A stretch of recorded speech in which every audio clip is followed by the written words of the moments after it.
welcome back to Mindful Medicine.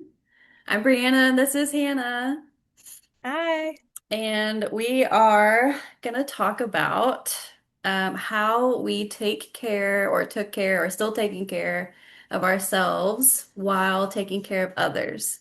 And this specifically is kind of piggybacking on our last episode that we did, which if you haven't listened to that, go check that out. We talked about how our time in the hospital working as nurses caused a lot of stress and burnout and a lot of side effects from that and the physical consequences of going so long without even realizing that we were so stressed and burnt out. Um, so if you haven't listened to that episode, you should check it out. And then now, today, we're going to touch on how we kind of overcame that. We had kind of touched on it a little bit in the last episode, but now we're really going to get into the details of how we took care of our mental health after we realized what was going on, how we prioritized taking care of ourselves during that time to help us heal.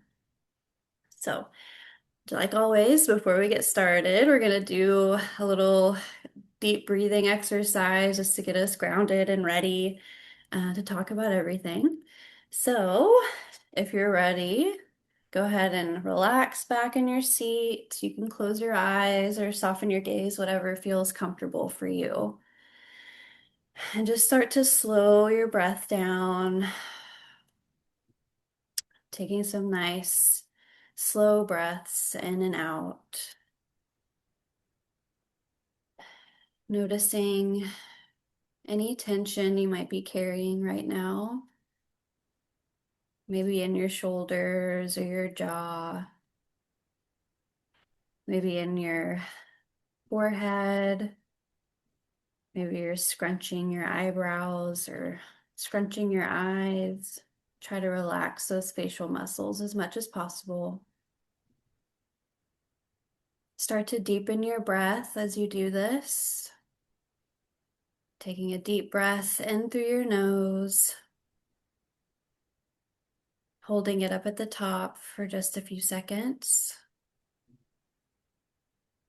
And releasing out through your mouth, letting go of any tension that you might be holding in your body. And take another deep breath in when you're ready, holding it up at the top for a couple seconds and letting it out through your mouth.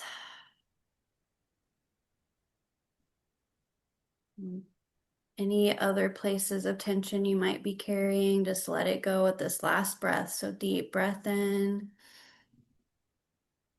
hold it up at the top, and release all that tension with this breath with a big sigh.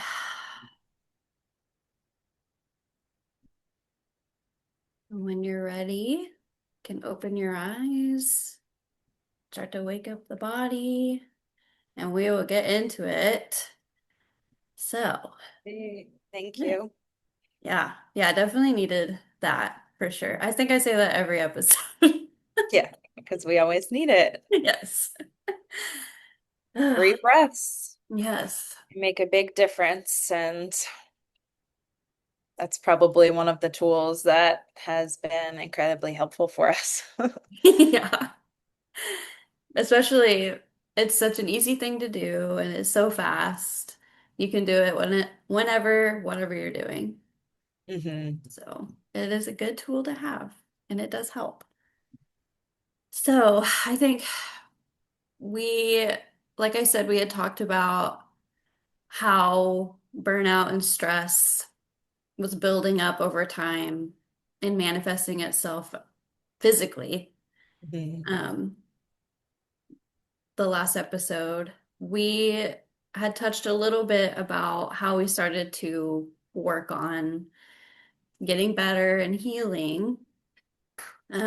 But we did kind of work in two different areas. Like we're both nurses, but you're a nurse practitioner and you started working with chronic pain and headaches patients. hmm Um, and I was working step down cardiac ICU.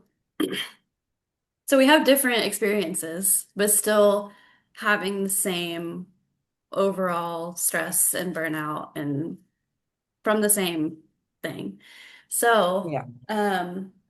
what was it that you did that started to help you once you realized what was going on? What did you start to do specifically in your workplace while you were still working as a nurse practitioner to help you manage and start to heal that stress and burnout? Yeah, that's a great question. So over the years, I had 5 or 6 different jobs in all different types of hospital settings. And I think a common thread amongst all of them was difficulty in myself setting boundaries. Hmm. Yeah. Um, I think it's a common thing that as baby nurses, we tend to be wanting to be people pleasers and do everything that we can to be respected and to learn and to grow and to take care of everyone and make sure that everyone is okay. But the caveat is that we are forgetting to take care of ourselves. So that's Right. like the big theme of today's episode is how can we care for ourselves while caring for others? And most nurses and healthcare workers tend to be empaths. We tend to feel the need and the energy of our patients strongly and even our coworkers. And so I think over the years, I began to learn that I needed to set boundaries with my management, with my leadership, with my coworkers, with my patients, in order for me to be able to refuel myself and to show up as the best nurse, NP provider that I could be, which then also translated into helping me to show up as a more whole refueled version of myself outside of work as well.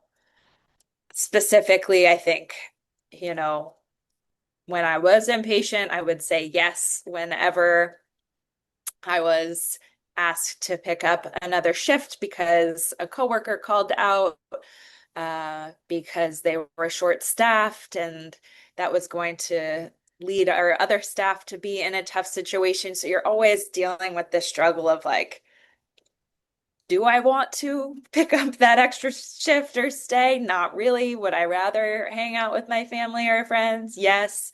But I also have this overwhelming sense of guilt that the patients Yeah. aren't going to get the support they need, that my coworkers are going to be screwed. Hmm. And so it's hard and it's hard to say, just ignore all of those feelings that come up that are valid in a lot of ways and prioritize yourself. But uh, that's what it takes in order to keep showing up over the long term. So I started to realize that and set some real boundaries with um, the hours that I would work when I was not always finished with my notes. I used to take those home with me, work extra hours, not get paid overtime, and I ended up putting a stop to that because it was seriously impacting my overall well-being and saying no more in a loving way. Yeah. Which is What did hard. that? I know, and you can't. It's pretty impossible to say don't carry that guilt with you, but when you have more people around you, I think when I was in the NP role, I also had other nurse coaches starting to enter into my life who similarly were starting to set boundaries and say no and take care of themselves and see the value in that. And so I had this community of other nurses who maybe weren't the ones who I worked with, but were still in my realm who were saying, this is what we need to do. This is important. And this is how we actually get the system to change when we're not constantly bending over backwards Mhm. to fill the gaps that are being caused because of a systematic issue. And if we keep saying yes, then they're never going to figure out, oh, I actually need to hire an extra person, or I need that float person to come in to cover vacations or Yeah. sick days, that kind of thing. Yeah. And I think What did it look like on your end? it's essentially the same. So, yeah, I feel pretty similarly about, like getting asked to, so you've worked a 12, let's be realistic, like a 13-hour shift. Yeah. And, oh, well, night shift, like we're short, or day shift is short, and we need you to stay an extra 4 hours. And it's like you said, like you feel the guilt of, letting, because the patients are gonna, be affected by that. Like they're not gonna get the greatest care that they could get because the nurses are stretched so thin. Um, and then your coworkers, you're all in this together. You're all trauma bonded and Yep. you like are looking out for each other. So you hate to see them like that like if no one stays, they're gonna be drowning and it's gonna Yeah. be a really hard night. Um, and so it is hard to say no. And of course, management, you know, doesn't, like you said, like it's a systematic issue and it's not your fault. And I think that was one of the things that I had to release was like, it's not my responsibility to help staff the hospital or help make sure that we have adequate staffing. Like, that's not my job as a staff nurse to do that. It's not my job to work 16 hours Yeah. today because we didn't plan ahead or we were already so short-staffed and so bare bones that one person called in and now we're Which happens every day. yes. Yeah. So that I think just setting boundaries, saying no to picking up extra shifts if I didn't want to. Right. Um, and then also releasing that um the guilt of like carrying the whole like floor on your back. Like it's not your responsibility. And if you say no, like you just gotta let End it of go. sentence. End of Yeah. sentence. Yeah. Not no, because I Yeah. would always come up with a reason. It's like you Yes. don't really owe them a specific reason. No is no, and Yeah. that's it. And I loved what you just said. I feel like we could use this as an affirmation, but it's a systematic issue and it's not my fault. Yeah. Like, just come back to that phrase, right? When you are dealing with the internal struggle that you know will happen, and insert that line, it's a systematic issue and it's not my fault or it's not my responsibility. Yeah. Yeah. And it's hard to accept that when you're in it, but you really it's just setting boundaries is not easy for anybody, especially when you're a people pleaser and you hate letting people down and you don't want to disappoint anybody and you don't want to be on anyone's bad side. But do you know what happened when I said no? Nothing. They were just like, okay. They were Like able to nobody, figure it out. And yeah. when you say yes, you also have to think about the other side of it. And when you chronically say yes, when you don't have the energy in your body to do it, or I mean, I always come back to our feminine cycles too. It's like when we are pushing through, when our bodies are screaming for us not to, then they're going to pay for it on the back end. Like we're going to end up being sick and calling out, and they're going to be short staffed. So it's interesting because it's like you could f fill the gap here, but it's going to seriously impact the longevity that you're Mhm. able to give to that unit and the quality of the work that you're able to give. And a lot of times it's not safe to do so. Like the Right. amount of times that I stayed those extra hours into night shift and I was just a hollow shell of a person, how was I actually making that safer for anyone? Right. So you need to know and you need to listen and you need to check in with your body. Like you said, if you want to pick up those extra hours and use that money towards something fun to treat yourself, go girl, go do that. Hmm. But if you check in with yourself and you pause and you take that minute before blurting out sure or yes, because that's your autopilot reaction, and maybe go off the floor and go for a quick walk or go to the bathroom for the first time today and say, am I actually able to do this and still give 100%, which is necessary when you're taking care of other people's lives? If the answer is no, then you should feel good about saying no. Yeah. Yeah. Absolutely. You should feel empowered to say no. It's a safety thing, a Hmm. longevity thing, and we need to help nurses see that the no is helpful in preventing the burnout. Yeah. Yeah. And like I said, nothing, they'll figure it out. They will figure it out. They're not solely relying on you to staff the next shift coming on. They'll figure it out. Whether that's your manager has to work, your supervisor has to come work, like they'll figure it out. And it's, it's not like if you say no, well, you know what? They're screwed. Everyone's just gonna suffer because of you. And that's not Mhm. true because they're gonna figure it out. And but they do. They try to like guilt you and make you feel whatever. But nobody, like your other nursing coworkers, like they wouldn't want to do it. Nobody wants to work 16 hours a day. Like, let's just be real. Nobody's gonna blame you if you don't want to stay. Like, no.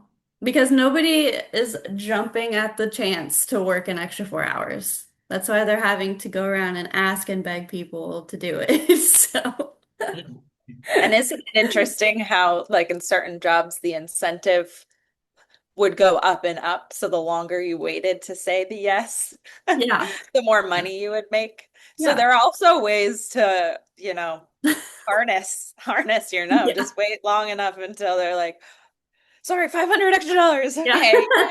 All right, now it's worth my. Yeah. Yeah. So that setting those boundaries within the hospital setting or the work setting itself, but also I found setting boundaries at home for especially like my time off, was really important because people want to do stuff on your days off. And when you're working 12-hour shifts and your schedules are kind of everywhere, it's hard to collaborate with other people, especially that aren't in the nursing world or in the healthcare world. Muggles. Yes. They don't, it's hard to, well, one, they don't understand your schedule and it changes. It could change every single week and it's hard to coordinate times to get together. But I really had to, like on my days off, like that first day off, I couldn't make plans. I Yeah. couldn't do anything. I needed to do things that helped me recover and restore and just rest. Like Mhm. really it was just like a rest day. Mhm. It's almost like, after you work out, like super hard workout and you just need like a rest day, like during the week. Like that's essentially what it was. Like I just needed a one day where I didn't go out. I didn't make plans. I wasn't gonna do anything. Like it was just for me. And so that helped kind of help me like recollect my sanity a little bit and, focus on things that I enjoy doing. Hmm. So, like one of those things, like I really enjoy reading. So, like reading or crafting, something like that, something that's like just for me. I can spend time doing, I can get out of my head and just like focus on one task. And it's so funny because, like, when you're in the hospital or whatever, you're multitasking all day long. You're overstimulated with all of these Hmm. bells and chimes and phones ringing and people talking and all alarms. Like, there's just so much. And then, like, you're at home by yourself and there's no noise. Hmm. And it's like so healing within itself just to, like, I don't want to say isolate, but kind of.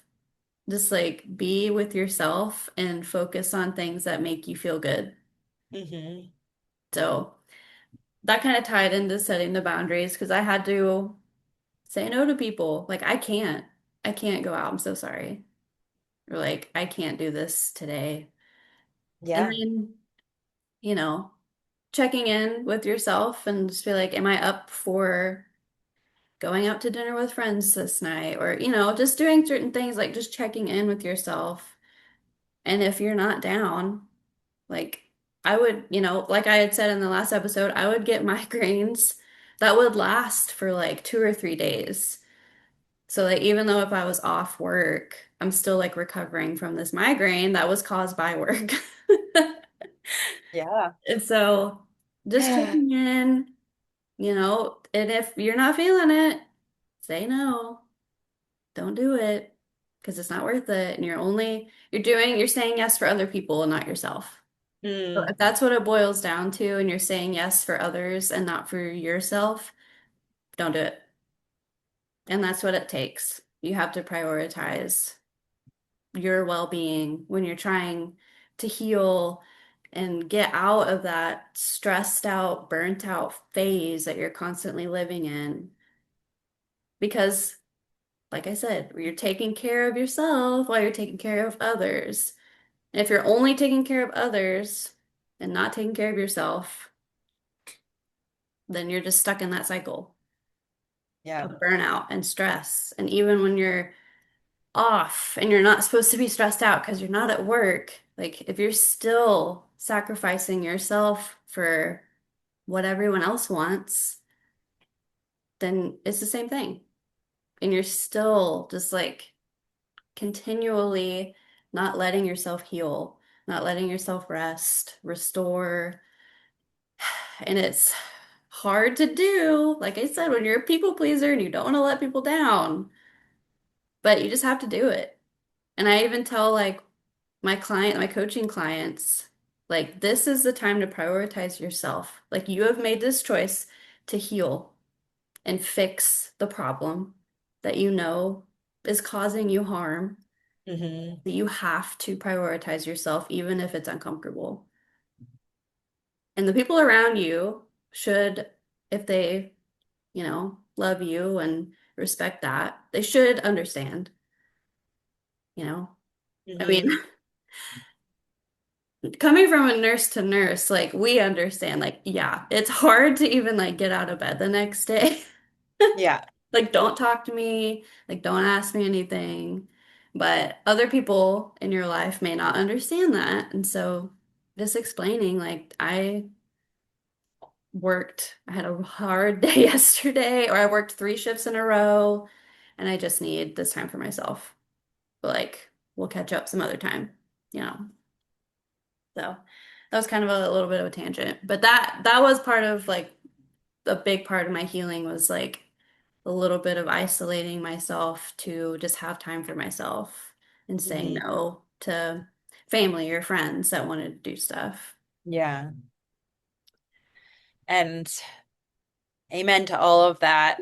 And at the same time, if I heard, you know, that recommendation and I was in the space that I am in now as a parent or as a caregiver outside of the hospital, that could sound really defeating, to Yeah. say like you have to find the time to care for yourself and prioritize because some people that have multiple kids at home or an elderly or sick parent that they're taking care of, whatever it may be. Gosh, I feel for you. Yeah. I can relate to that on some level now, and it makes it that much more complicated. So I hope that a takeaway for you would be how can I do this on even a micro level?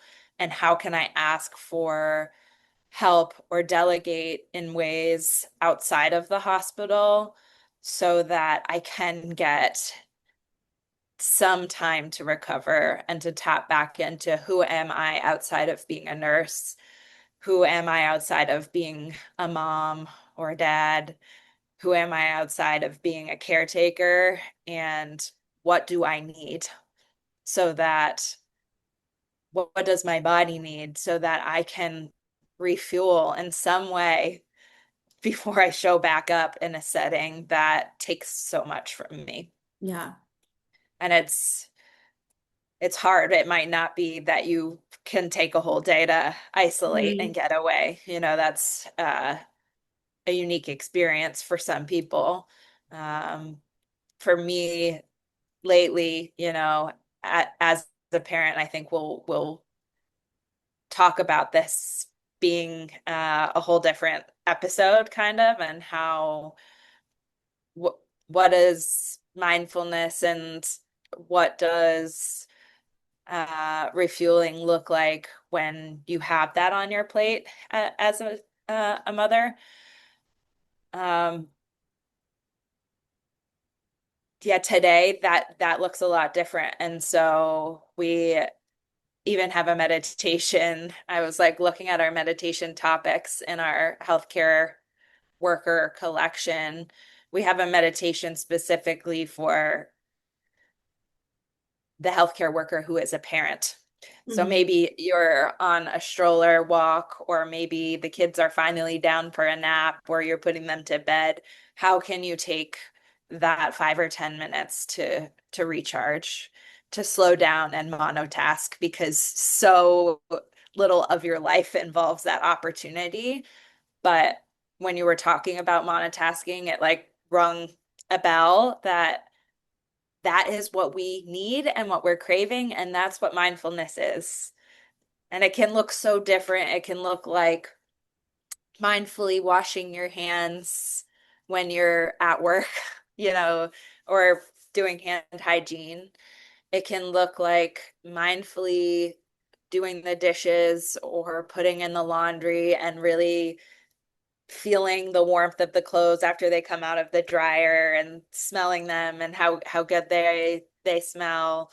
It can look like your everyday tasks and not take a lot of extra added time.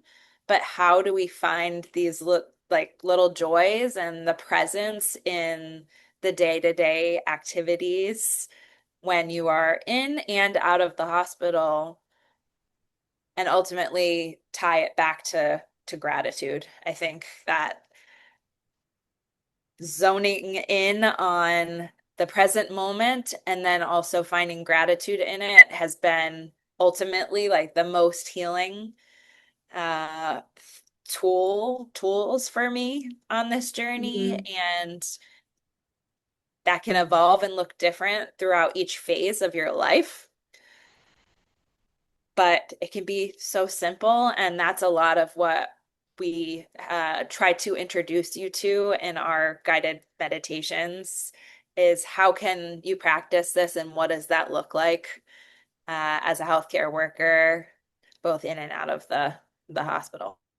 Yeah. And I want to touch on what you said about, if you have kids or you're a caretaker or something where you can't, or you feel like you can't find the time to take care of yourself. And I had, when I was coaching, when I was an anxiety and nervous system regulation coach, I had a lot, I mean, I think all of my clients either had kids or they had their elderly parents living with them. And um, we had to come up with ways where they would have intentional self-care where, because when you hear self-care or like taking care of yourself and doing all these things, um, especially if you're not in the mindfulness space and this is new to you, you think of like, oh, like take a bath or like get my nails done or whatever. And sometimes Mhm. it can look like that. But when you're so limited on what you can do and the time that you have, like for example, I had a client who had a baby at home. She was a nurse. And when she got home from work, the baby was handed to her and she had to make dinner and she had to do all these things. And there wasn't a lot of support for her at home. So she felt like she was taking care of patients and then going home and taking care of everyone else. Mhm. And I mean, as you can imagine, there's no downtime. And I know that's how it looks for a lot of people. Mhm. Um, but with like setting that intentional self-care, I mean, sometimes you got to get a little creative, but we've, found a time, okay, when you're in the shower, because that was the only time where she was Yeah. like alone. The best time. Yeah. The only time where she like wasn't having to take care of anybody else, like the 10, 15 minutes in the shower. And her husband was able to like manage the baby for just a little bit. And then like, okay, we have to create this time and like Mhm. totally make it all about you and optimize it to the best way we can to help you release whatever stress of the day and whatever you're needing at that time. So like it could be, you know, turn on your phone, like listen to a guided meditation while you're in the shower. Like set your phone outside the shower, like set it on the toilet or whatever. We have an emotional shower Yes, cleanse yes. meditation. Yeah. So we have one of those you could do Yeah. in the shower. But like even if that's it, like you're still taking steps to heal yourself. And it just might look a little bit different, but it's not impossible. And so, carving out or like finding the times where like, oh, when I'm in the car driving home from work, like that is my like only time I have to focus on myself. And so Yes. if you just need to sit in silence and decompress and like not listen to anything, like then do it. Even if it feels uncomfortable, if that's what you feel like you need in that moment, do it. Like, because when you get home, you know it, like things are going to start happening again. Yes. Or put on one of our guided meditations. We have a post-shift meditation. I think we have multiple post-shift meditations you can listen to in your drive. Um, and I think we've made those specifically to, you can listen to those even if you're driving. It's safe to do so. Hmm. Um, or like we have energy clearing meditations to release any negative energy that you're carrying, whether it was a hard shift or someone made you mad or whatever it is, in that time of you driving home where you have this time to like really focus on yourself, utilizing those tools to get you ready to be home. And start a different type of caretaking, whether that's with your kids or your husband or family or whatever it is. Uh, Take that time and release the negative energy, release the stress as much as possible. Obviously, it's a practice, and it might not be perfect the first time, but if you're consistently carving out those little moments where you can focus on yourself, it does build up over time. Mm, So you might not have an entire day to focus on yourself, right? Like that is a huge privilege. I didn't yeah. have kids. My husband was at work all day, and I worked 3 days a week, so like I had all this free time. And it's still hard, And it is like so it's not hard. Yeah. taking away from that, and you still experience burnout. And so, not trying to invalidate that at all. Everybody that is working in healthcare feels the weight of it. You reminded me of some little shifts that I started to make over the years too that made a big difference for me. That, like you said, didn't require a ton of extra time or an elaborate setup. But one was when I was driving in to the hospital to park at a lot that was much further away than, the closest one I could have. So that when I got out of the car, no matter the weather, I was forced to get fresh air. I would keep my phone in my bag so that I wasn't, you know, Mhm. multitasking and distracted and already getting the stress from that, and really like take a mindful walk into the hospital, noticing the wind, the air, the leaves, just how I was feeling, checking in with myself, and then setting an intention for the day, like a positive Mhm. intention, saying a positive affirmation. Today is going to be a great day. I'm going to help somebody today, whatever resonates most with you. Those little tiny tweaks were really helpful on the way in. And then on the way out, same thing, had to walk further to my car. In the past, I've also bused and biked and walked to work when I've lived in different places. So, whatever that looks like for you, biking was awesome to de Oh just yeah. de-stress afterwards. Would really get into a flow state with that.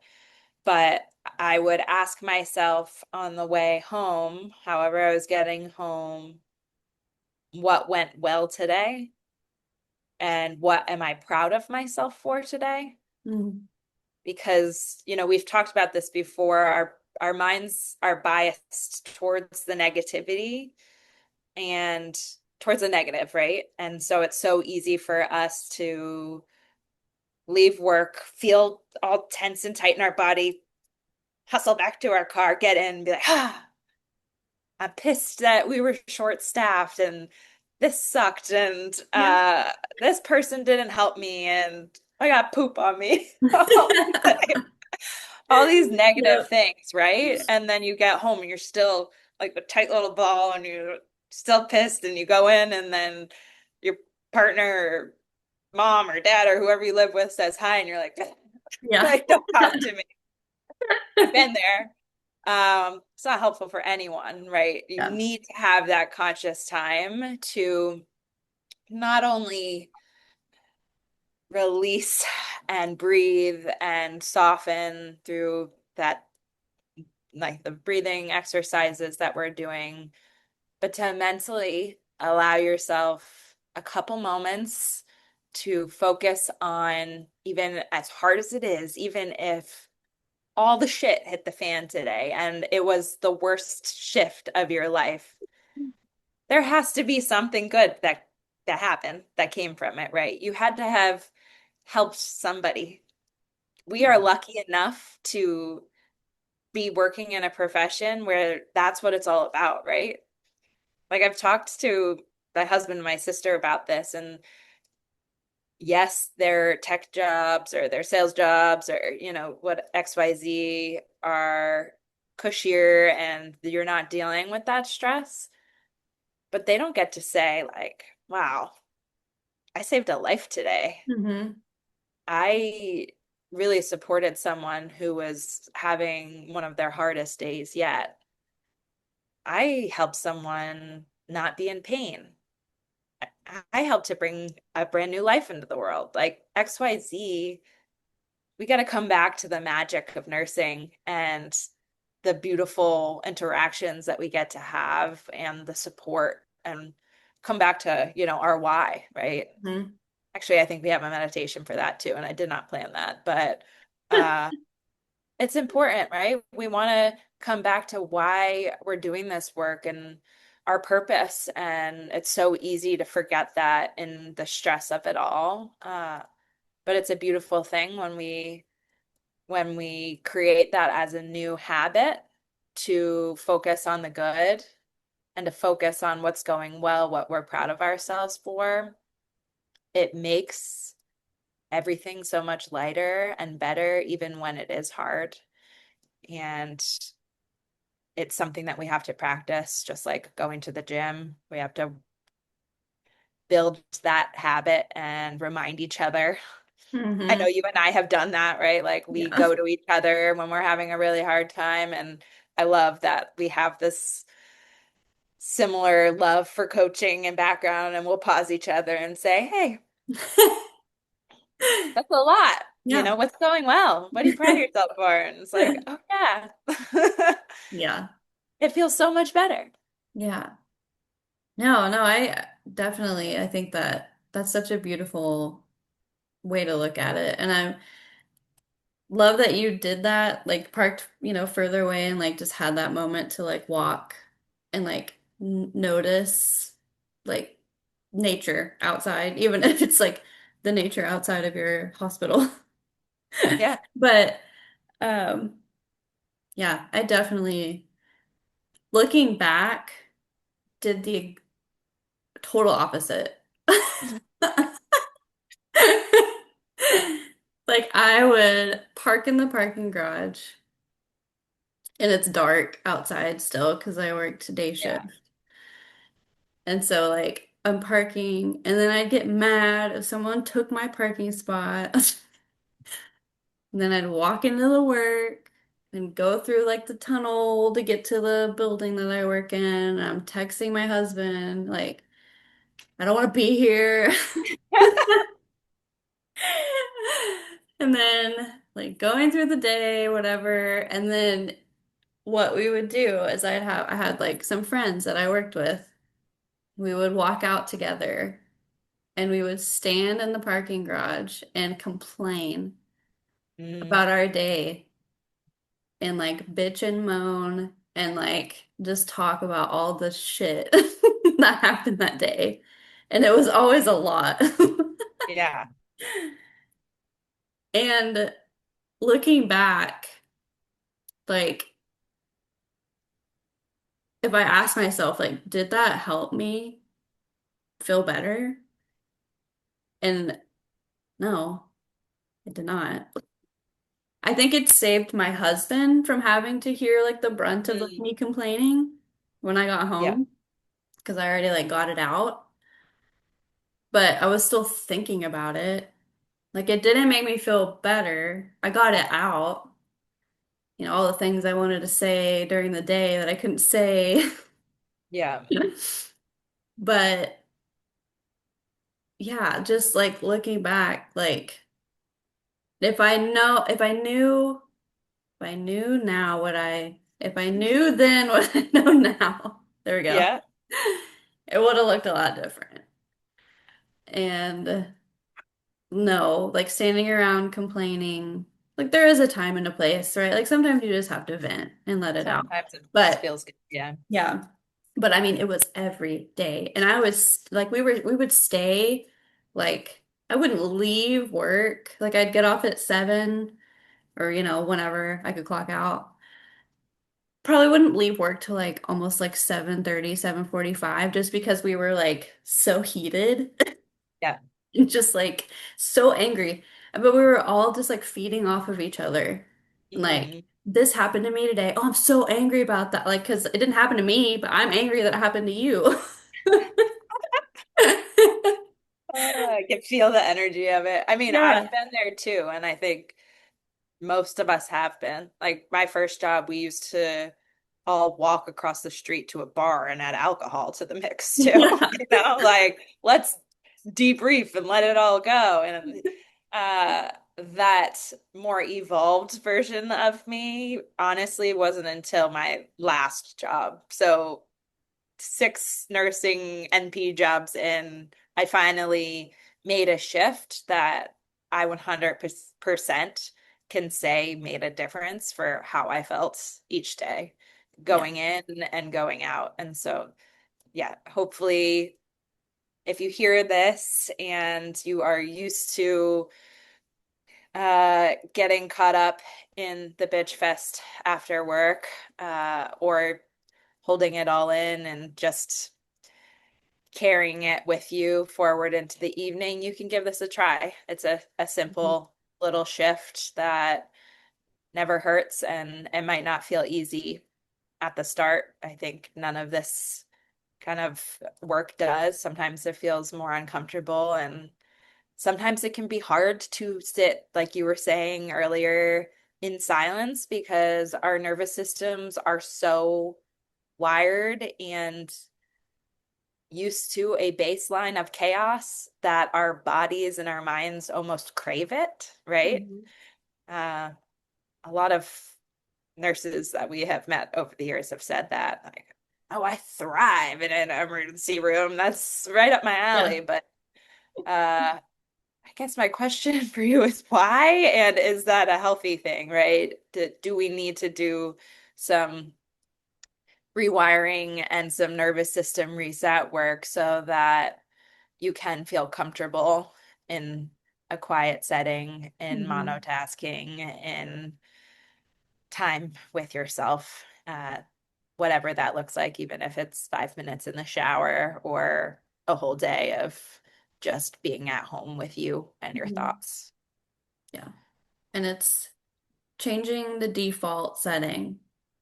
And it takes a minute to Mhm. do that, to defaulting like I was, defaulting to the bitch fest to deal with my emotions. Um, like that's what you're gonna want to do.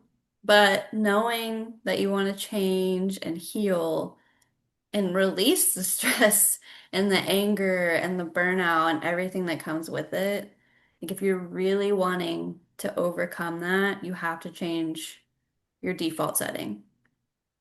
And so that looks like what we've talked about this whole time. Whether, like you said, 5 minutes in the shower, listening to a meditation in the car instead of hanging out with your friends for 30 minutes, complaining about the entire day. You're gonna say bye, get in your car, and you're gonna listen to a guided meditation or like calming music or nothing Mhm. and just release. Whatever that's going to look like, it's going to look different and it might feel uncomfortable and you might not think that it's working, but those slow shifts start to rewire your brain. Like you said, you got to rewire those neural pathways to Setting maybe, boundaries, like you were saying, and practicing affirmations, like it's a systematic issue and it's not my fault or responsibility. yeah, Like you were saying earlier, pouring into doing things that you love, which a lot of times it's easy to get away from when you are oh, feeling so absolutely. stressed. Like, I don't have energy. And you have to remind yourself, just like we've talked about before, sometimes you need to build out a little toolkit on your notes section of your phone of all of those refueling things so that when you're absolutely hollow from working 3 shifts in a row and you just want to rot all day, but you know there are really like low impact things that I can do that will help to refill my cup, whether they be creative or for me it's, taking a walk out in nature or going for a swim or getting my hands dirty in the garden, like whatever those things are for you, having a list of them so that you can access them is another big thing. Yeah. Yeah. So you don't have to think about it. You don't have to worry about what you're going to do. And checking Hmm. in with yourself. Like I Hmm. was kind of saying about the intentional self-care, like check in with yourself and see what do I need right now? Do I need to just sit in silence? Do I need to like do something I love doing, like going out in my garden or going for a walk? Like what is it that I really need? Not what I want. Yeah. Because wanting and needing are two different things sometimes. Like, you may want to rot in front of the TV and watch Netflix all day, but Yes. sometimes that is warranted for sure. Hmm. But when you're working on this, what do you need? Like, do you need to journal and just like get your thoughts out? Do you Yeah. need to write a list of three things that you're grateful for that day? Because Mhm. it's really hard to find something to be positive about right now. Do you need to go on a walk and get some fresh air because you've been inside buildings and stuck without, under fluorescent lights for the last like 3 days? Yep.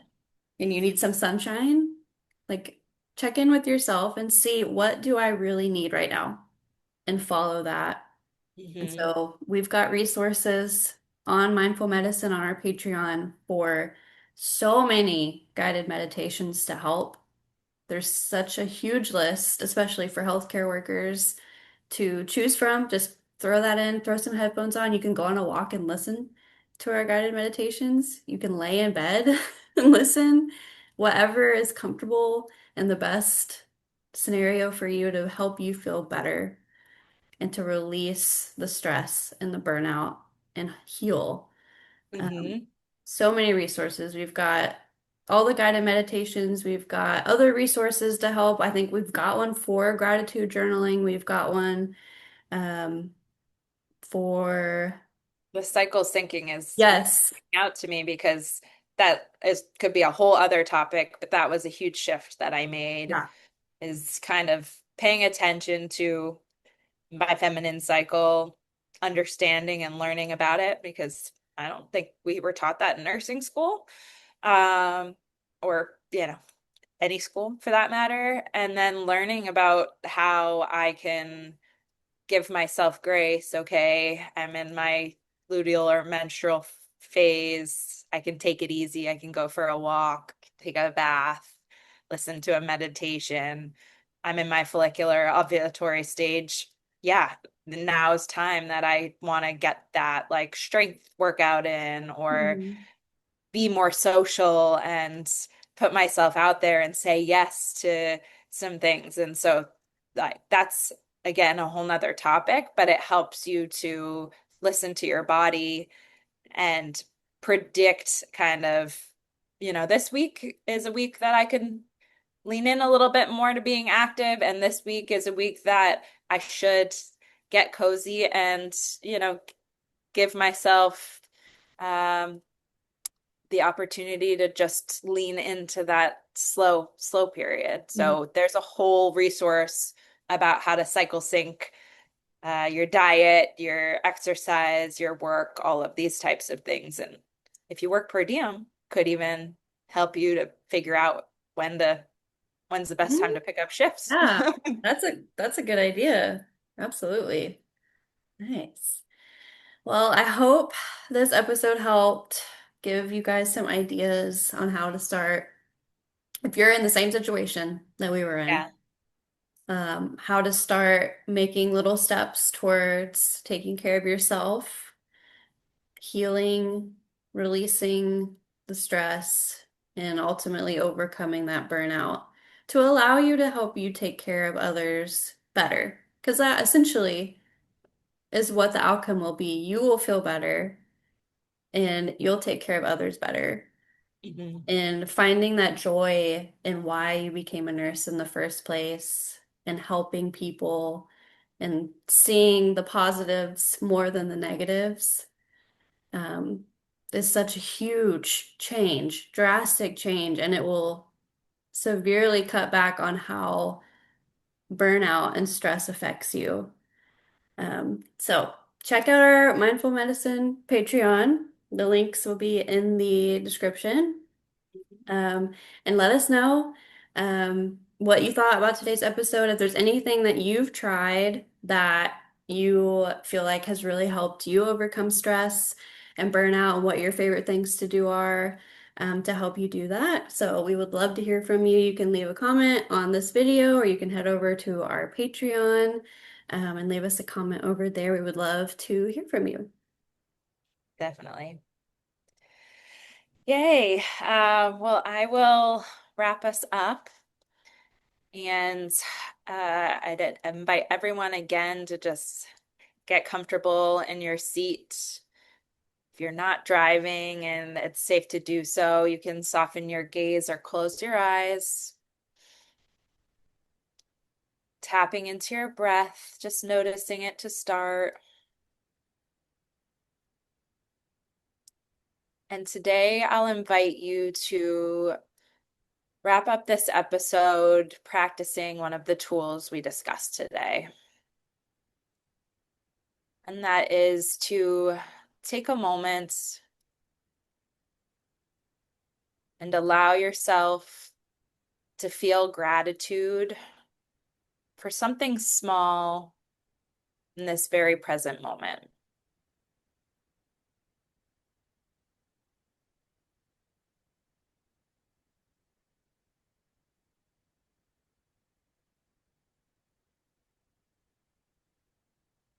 And then allow yourself to take a moment to think about something that's going well so far today or this week. Maybe something that you're proud of yourself for,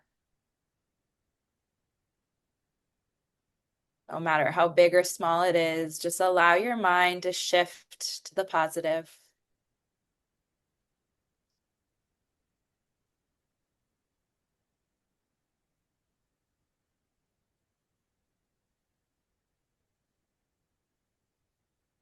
Once you have that, I'll have you end saying an affirmation in your mind or out loud. Super simple, but just say to yourself, today is going to be a great day.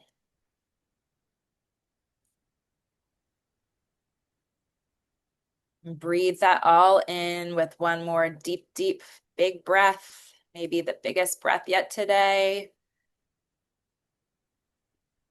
Hold for a moment when you get to the top.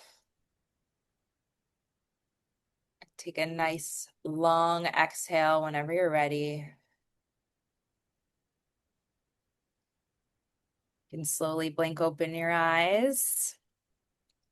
Today's going to be a great day. We love all of you, and we're so grateful for you being here. Can't Yeah. wait till next episode. Yay. All right. We'll see you guys soon.